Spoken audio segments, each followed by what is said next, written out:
Hello friends, welcome to your own channel daily stock.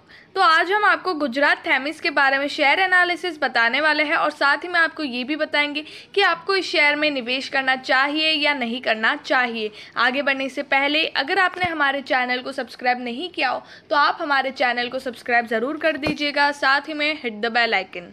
सबसे पहले हम आपको कंपनी के बारे में बताएंगे कि कंपनी क्या काम करती है, उसके कॉम्पिटिटर्स कौन कौन हैं, शेयर प्राइस चार्ट बताएंगे, शेयर होल्डिंग पैटर्न बताएंगे एंड क्वार्टरली रिजल्ट का एनालिसिस करेंगे। So let's begin.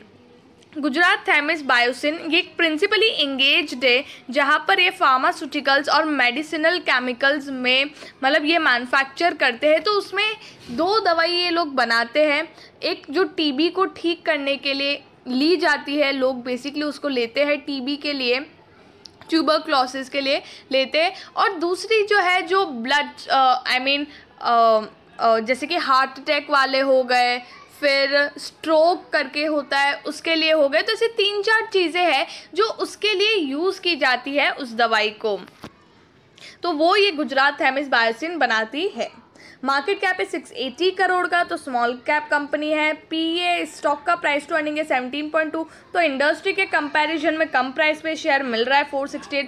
Book value के कंपैरिजन में ठीक है थोड़ा ज़्यादा प्राइस मिल रहा है, बट स्टिल अगर आप देखेंगे प्राइस टू अर्निंग कंपनी की अभी कम है। अगर आप आरओसी और आरओई देखेंगे तो अच्छे खासे रिटर्न्स दे रही है, मतलब कंपनी प्रॉफिट काफ़ी शानदार कर रही है, कैपिटल को एफिशिएंटली यूज़ करके रिटर्न दे रही है 66.9% का। बेसिकली 15 to 20% माना जाता है कि अगर उतना रिटर्न देती है मतलब अच्छा दे रही है, लेकिन ये कंपनी 66.99% दे रही है और आरओई 53.8%। डेट कंपनी के पास काफ़ी कम है, सिर्फ 1.51 करोड़ का। इंटरेस्ट कवरेज रेशो काफ़ी बढ़िया है, प्लेज पे नहीं है, प्रमोटर ने 1% के शेयर को प्लेज पे नहीं रखा है। तो फंडामेंटली ये कंपनी काफ़ी शानदार और जोरदार लग रही है।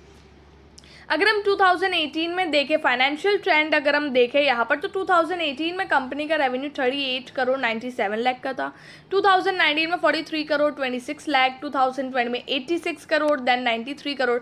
ऐसी बात नहीं है कि ये 4 साल कंपनी ने काफ़ी अच्छा परफॉर्म किया, हर साल कंपनी का रेवेन्यू बढ़ रहा है, नहीं।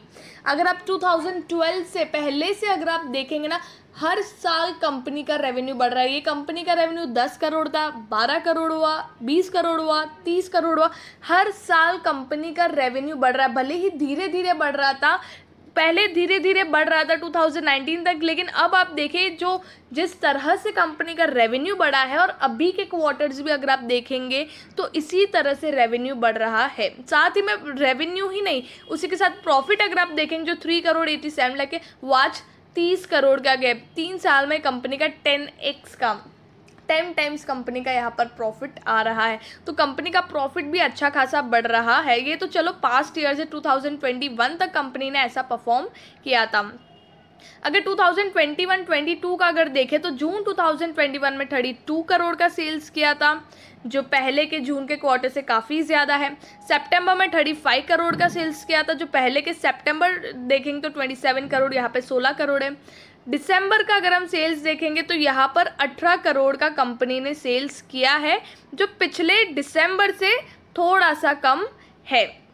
लेकिन अगर हम ओवरऑल देखें तो यहाँ पर कंपनी ने कुछ 80 से 85 करोड़ तक का सेल्स कर चुकी है, ठीक है। और पिछले क्वार्टर में उन्होंने 93 करोड़ किया था। अब एक क्वार्टर में अगर कंपनी 20 करोड़ भी करती है तो आराम से यहाँ पर 100 करोड़ पार कर देगी। उसी के साथ प्रॉफिट अगर हम देखेंगे तो यहाँ पर कंपनी ने 30 करोड़ जितना प्रॉफिट तो ऑलरेडी कर दिया है, 12 करोड़, 13 करोड़ देन 7 करोड़। तो यहाँ पर कंपनी का प्रॉफिट भी अच्छा खासा बढ़ रहा है और एक क्वार्टर अभी तक और बाकी है, वो भी अगर हम ऐड कर ले तो अच्छा खासा प्रॉफिट कंपनी का हो जाएगा। तो यहाँ पर कंपनी का मतलब प्रॉफिट और रेवेन्यू अच्छा खासा बढ़ रहा है। दिसंबर में थोड़ा सा कंपनी का रेवेन्यू कम हुआ था, बट स्टिल अगर हम टोटल करें तो कंपनी अच्छा खासा ऊपर ही चल रही है। प्रमोटर्स अगर हम देखेंगे 74.99 से 74.99, 1 भी % का उन्होंने कम नहीं किया है। डोमेस्टिक इन्वेस्टर्स जो 0.03 थे इतने सालों से, इतने क्वार्टर्स, अभी उन्होंने 0.31 कर दिया है।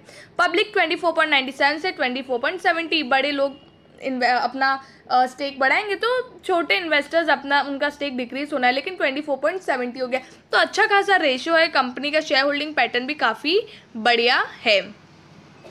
अब यहाँ पर कॉम्पिटिटर्स अगर हम देखेंगे तो यहाँ पर डिवीस लैब है, फार्मास्यूटिकल सेक्टर में डिवीस लैब है, ग्लैंड फार्मा, ल्यूपिन, जो काफ़ी बड़ी बड़ी कंपनीज है, Jubilant Pharma, then Granules, then Hikal, Aarti drugs and Gujarat Themis. अगर सबसे कंपेयर करें, सबसे छोटी कंपनी यही है जो सिर्फ 679 करोड़ का मार्केट कैप है, 17 के पी पे आपको ये शेयर मिल रहा है।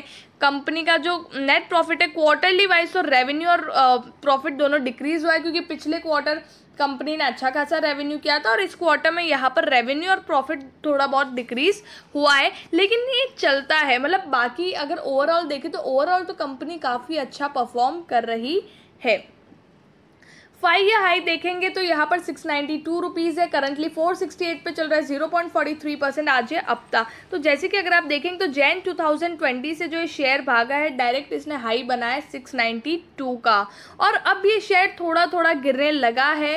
मतलब पिछले मंथ तक अच्छा खासा ये वहीं पे कंसोलिडेट कर रहा था, लेकिन पिछले वीक फिर से इसने तेज़ी बताई है और फिर से ये शेयर ऊपर जाने लग रहा है। तो ये शेयर को आप अपने रडार पर रख सकते हो। शॉर्ट टर्म पर्सपेक्टिव के लिए भी अच्छा खासा टारगेट आप देख के इसमें निवेश कर सकते हो, और लॉन्ग टर्म पर्सपेक्टिव के लिए भी ये शेयर काफ़ी बढ़िया लग रहा है, तो आप इस शेयर में निवेश कर सकते हो। आई होप आपको गुजरात थेमिस बायसिन के बारे में सब कुछ समझ में आ गया होगा। अगर आपको वीडियो अच्छी लगी है तो please like and share and subscribe our channel. Thank you.